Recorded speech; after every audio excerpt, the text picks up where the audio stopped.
After progress in talks to end Ukraine war, U.S. diplomacy faces Kremlin test. Follow this channel, Eco Channel TV, for more updates on international news. A source with direct knowledge of the Florida talks tells CNN the intensive negotiations were a step forward and built on progress in Geneva, writes Matthew Chance inside the Witkoff Group's exclusive Shell Bay Private Members Club in South Florida. The delegations from Washington and Kyiv faced each other for tough but very constructive negotiations over lashings of Ukrainian borscht, a beetroot and cabbage soup which one attendee told me was very rich with meat. But its serving, along with halupsi, traditional meat and cabbage rolls, was seen as a welcome nod to Ukrainian culture, a deft diplomatic gesture as the U.S. tries to coax Ukraine towards compromising on a peace deal with Russia. A source with direct knowledge of the Florida talks, involving U.S. Secretary of State Marco Rubio, Special Envoy Steve Witkoff, and President Donald Trump's son-in-law Jared Kushner, tells CNN the intensive negotiations were a step forward and built on progress in Geneva, where a first round of discussions on U.S. proposals to end the Russian war in Ukraine were held last week.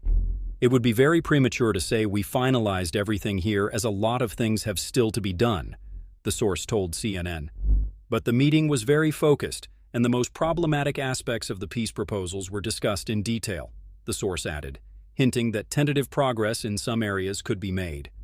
One of the most problematic aspects of the original 28-point U.S. peace proposal was the stipulation for Ukraine to formally renounce its aspiration, enshrined in its constitution, to join NATO, a key Russian demand to end the war, and something Ukrainian officials continue to reject.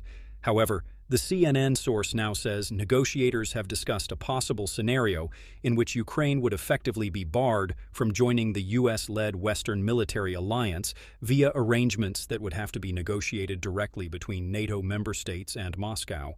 Ukraine will not be pushed to officially, in the legal sense, reject this aspiration, the source told CNN.